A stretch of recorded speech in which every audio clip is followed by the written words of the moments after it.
महाकवि तुलसीदास ने रामचरितमानस में कहा है, होए वही जो विश्व रच राखा, क्यों कर विवाद बढ़ावत भाखा। अर्थात संसार में वही होता है जो ईश्वर ने निर्धारित किया होता है। व्यक्ति वही पाता है जो विधि ने उसके लिए तय कर दिया है, निश्चित कर दिया है। वह अपने पौरुष के बल पर जो कुछ हासिल करता है, उसी से वह अपने आप को संसार में स्थापित करता है।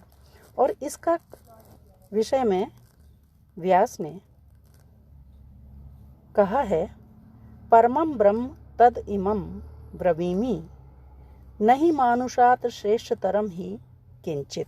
संसार में बहुत कुछ श्रेष्ठ है, परंतु मनुष्य से अधिक श्रेष्ठ ईश्वर ने अन्य कुछ नहीं रचा है। तो संसार में जो सर्वश्रेष्ठ है वह मनुष्य है। और मनुष्य संसार में किस तरह से अपने आप को स्थापित करता है, वह उसके पौरुष पर निर्भर करता है। क्योंकि जैसा कि वेणी संहार नाटक में कर्ण ने कहा है, सूतो वा सूतपुत्रो वा यो वा को वा भवाम्यहम, दैवायत्तम कुले जन्म मदायत्तम तु पौरुषम। अर्थात मैं चाहे तो सूत हूँ या सूत का पुत्र हूँ, मैं जो कुछ भी हूँ, क्योंकि किसी भी परिवार में जन्म लेना व्यक्ति के वश में नहीं हुआ करता है। ईश्वर उसको जहाँ उत्पन्न होता है, जिस कुल में, वंश में, परिवार में, समाज में, जहाँ भी उसको उत्पन्न करता है, वहीं उसे पैदा होना होता है। पैदा होने पर उसका अपना कोई वश नहीं है। तो इसलिए मदायत्तम कुले जन्म, मेरे अधीन किसी भी कुल में जन्म लेना नहीं है। वह तो दैवायत्तम, देव के, ईश्वर के हाथों में है। मदायत्तम तु पौरुषम, परंतु मेरे वश में केवल पौरुष है। मैं अपने पौरुष के बल पर, अपनी शक्ति के बल पर, अपने पराक्रम के बल पर संसार में जिस रूप में अपने आप को स्थापित करना चाहूँ वैसा कर सकता हूँ। तो जो पौरुष है, उसी के बल पर व्यक्ति आता तो संसार में एक सामान्य प्राणी के रूप में है, परंतु अपने गुणों के बल पर, अपने पौरुष के बल पर वह समाज में नायक के रूप में अपने आप को स्थापित कर लिया करता है। तो संसार में जो व्यक्ति समाज को राह दिखाता है, आगे बढ़ाता है, उसे हम नेता कहते हैं, नायक कहते हैं, जिसका वर्णन धनंजय ने अपने दशरूपक नामक नाट्यशास्त्रीय ग्रंथ में किया है।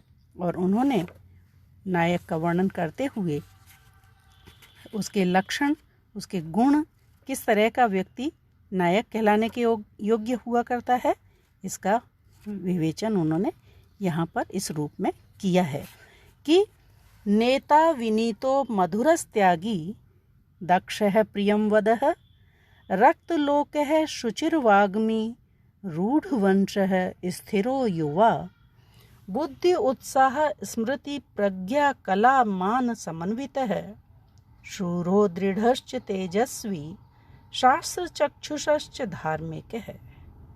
नेता नायको विनय आदि गुण संपन्नो भवति इति।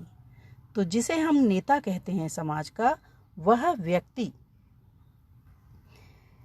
किस तरह का होता है, कौन से गुण उसके अंतर्गत पाए जाते हैं जिनके कारण वह नेता बनता है और लोक के द्वारा नायक के रूप में उसको स्वीकार किया जाता है। तो इसका वर्णन करते हुए धनंजय कह रहे हैं कि नेता जो होता है वह विनीत होता है, विनम्र स्वभाव वाला होता है, साथ ही मधुर, उसके अंतर्गत उसके स्वभाव में मधुरता पाई जाती है, अक्खड़ ऐठीला नहीं हुआ करता है, वह विनम्र और मधुर होता है। त्यागी, साथ ही त्याग की भावना होती है। दीन दुखी या जिस किसी को कभी उसकी ज़रूरत है तो उसके लिए वह तत्पर रहने वाला हुआ करता है। उनके निमित्त, उनकी सहायता के निमित्त वह त्याग के लिए भी आगे आता है। और चतुर, स्वभाव में उसकी चतुरता होती है, ज्ञानवान होता है, विवेकी होता है, प्रिय बोलने वाला, मधुर भाषी होता है, लोकप्रिय, जो लोक है वह उसे प्रेम करने वाला, उसे अपनाने वाला, उसका अनुसरण करने वाला होता है। पवित्र, उसके स्वभाव में, उसके व्यवहार में पवित्रता रहती है। और वाक्पटु, कुशलता, बोलने में चतुराई, निपुणता, और प्रसिद्ध वंश वाला भी वह होता है। समाज में, लोक में उसके वंश की, उनके गुणों, स्वभाव, आदतों इत्यादि के कारण वह वंश प्रसिद्ध होता है, जिसमें उत्पन्न होने वाला व्यक्ति नेता कहलाता है। और स्थिर, स्वभाव से स्थिर होता है, चंचलता नहीं होती है। ऐसा युवक बुद्धि, उत्साह, स्मृतिवान, प्रज्ञा, कला तथा मान से युक्त होता है। समाज में उसका सम्मान होता है और ये सारे गुण उसके व्यक्तित्व में पाए जाते हैं। ऐसा व्यक्ति जो शूरवीर भी हो, दृढ़ प्रतिज्ञा करने वाला, अपने निर्णय पे दृढ़ रहने वाला, तेजस्वी और तेज से युक्त हो, तथा शास्त्रों का भी उसे ज्ञान हो, शास्त्र ज्ञाता भी हो। इस प्रकार का जो व्यक्ति होता है, साथ साथ जो धार्मिक प्रवृत्ति वाला होता है, उस ऐसा व्यक्ति ही नेता कहलाने के योग्य हुआ करता है। तो इन समस्त गुणों से जो युक्त होता है वो व्यक्ति नेता होता है। और ये जो नेता होता है उसके 4 प्रकार हैं। उनमें पाए जाने वाले गुणों के आधार पर वह 4 भागों में विभक्त होता है। किस किस तरह के गुणों वाला व्यक्ति किस प्रकार का नेता, नायक हुआ करता है। वेदैश् चतुर्धा ललित शांतोदात्तोद्धतै अयम्। तो यह 4 प्रकार का धीर ललित, धीर शांत, धीर उदात्त और धीर उद्धत, ये 4 प्रकार हैं। इनसे युक्त अलग अलग गुणों के आधार पर इन 4 भागों में उसको बांट दिया जाता है। तो सर्वप्रथम हम लेते हैं धीर ललित, जो किस तरह के स्वभाव वाला होता है। निश्चिंतो, धीर ललित है, कलासक्त है, सुखी मृदुः, जो निश्चिंत रहता है, हड़बड़ी में नहीं रहता, स्वभाव में जिसके स्वभाव से जो बिल्कुल शांत होता है और कलाओं में जिसकी आसक्ति होती है, इस तरह का सुखी, स्वभाव से जो सुखी होता है, जीवन में उसके सुख होता है, और मृदुः, मधुर स्वभाव वाला होता है। इस प्रकार के गुणों से युक्त व्यक्ति धीर ललित नायक की श्रेणी में आता है।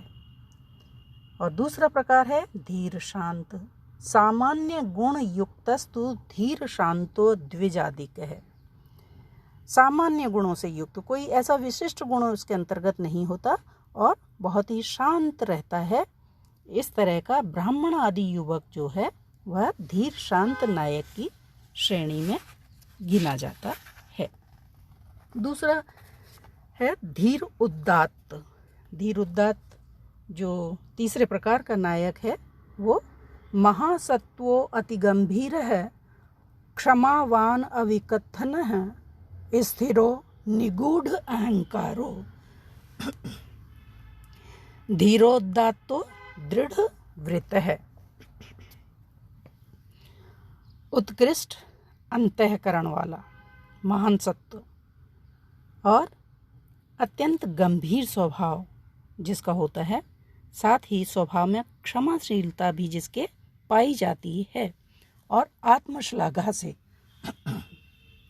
अपनी प्रशंसा करने से बचने वाला हुआ करता है। स्वयं ही अपनी प्रशंसा नहीं करता है।